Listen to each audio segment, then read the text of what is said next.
What's up, y'all? So, we're gonna take you behind the scenes of how we created the celebrity's hair design commercial ad. If you haven't seen it already, the link is in the description below. But we'll sort of cover what we use, the idea behind it, and what inspired the commercial. So let's dive right into it. To start off, we knew we wanted to highlight two things. Robin let us know that she wanted to highlight hair and makeup. We kind of had an idea of how we wanted it to look. So it was inspired by Chloe ad, which was DP by Nicolas Loir, who worked on a lot of amazing stuff as far as Chloe, Louis Vuitton, and Hermes. If you follow me on Instagram, you actually saw me post the whole video on my story because it was just that good. So we knew we wanted it to look free flowing. We wanted the hair we wanted to highlight the fluidity of the hair, so how it could move with little to no motion. We just wanted to show how clean and natural it looked, you know what I'm saying? So we wanted very organic movements, but gracious as well. And so Robin actually suggested, she let us know that she had some experience in ballet. So she did some movements, some sort of dramatic style leans, and they actually looked really good in that. That was actually the third shot of the video, where she's leaning back, and we was able to highlight the face. So that'll take me into equipment and what we used. So for most of the motion shots that were wide, we used the A6300 with the 24-70 L Series 2.8 on there.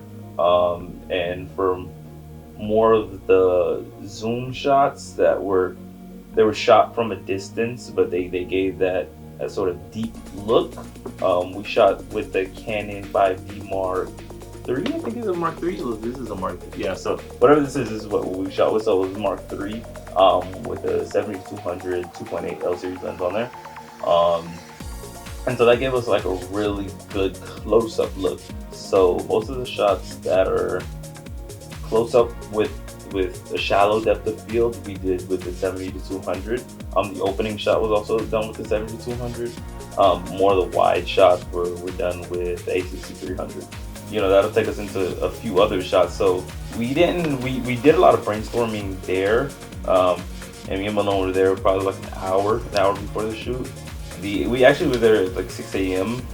and we thought the sun was gonna come at about 7. It came up at about 8. So the shoot was actually scheduled for 7. We started about 8 o'clock. So because we needed some light out there. And for the most part, we knew we wanted her on the swing. We knew we wanted to use the gazebo or the pavilion. And a lot of other things we were gonna sort of like freelance or just go all out and say let's see what it looks like.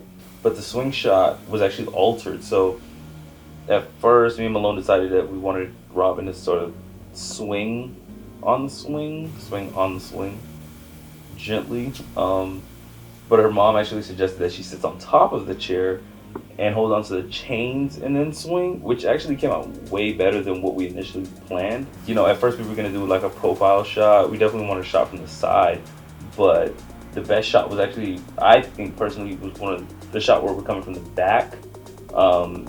And I had the AC300 on the Ronin S. I didn't mention the Ronin S, but the Ronin S is actually what I use as the gimbal. So we're coming around the edge and the hair is just free flowing, and I'm getting that light through the trees. If you watch a lot of my work, you probably know that the light coming through the trees is becoming one of the most used shots for me. That's one of my like trademark or signature shots now. Only because like you could always produce the lens flare in post, but it's much better when it's natural and then the subject eventually covers up the light. It's like a conflict. It's like you're taking light and dark and you have it like clash in the middle of the frame. And that's arguably like one of the best shots out there. So the shot on the swing was probably top 3, easy. The shots in the gazebo weren't planned as well, so that was more directing on the ladies than for me. So they kind of was brainstorming and say, oh, maybe we should do this, and maybe you should wrap around the pole and come around here. And there was a whole bunch of stuff. There were spiders on the pole, and Robert had to like tiptoe on the edge of the chair.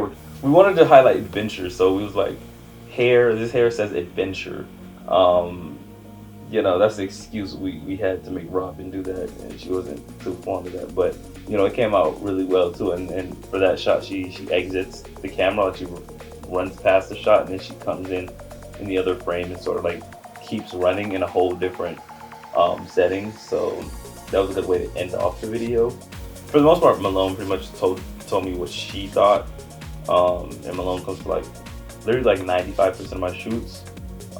If she's not there, then it's like, I have to do this alone. So for the most part, I'm directing, but I'm getting like a lot of direction from her, and it offers a whole different perspective. That comes in very handy when shooting, and I know people are happy to see her every time we shoot. So that's pretty much it for how we shot it. What sort of went into the work. That's an easy shoot, about 2.5, maybe 3 hours. Didn't require too much, but definitely came out probably how I wanted it, or probably just a little bit better. We wasn't trying to go too difficult with this one, but I'll definitely look into creating audio now for videos. So scripts, most professional commercial ads have scripts, and they have like a voiceover. You know what I'm saying? Like, Louis Vuitton. I need to add a little something like that on there, just to take myself to another level. There's a whole bunch of other stuff that I'll add as well. But you know what I'm saying? We still in the early stages. Let me know what you think. I'll leave my social media handles and whatnot down below. And if you like it, leave a thumbs up. That's pretty much it. Until next time. This is a joke, John, right? Yeah, I'm definitely recording though. Yeah, just in case you like laugh or something.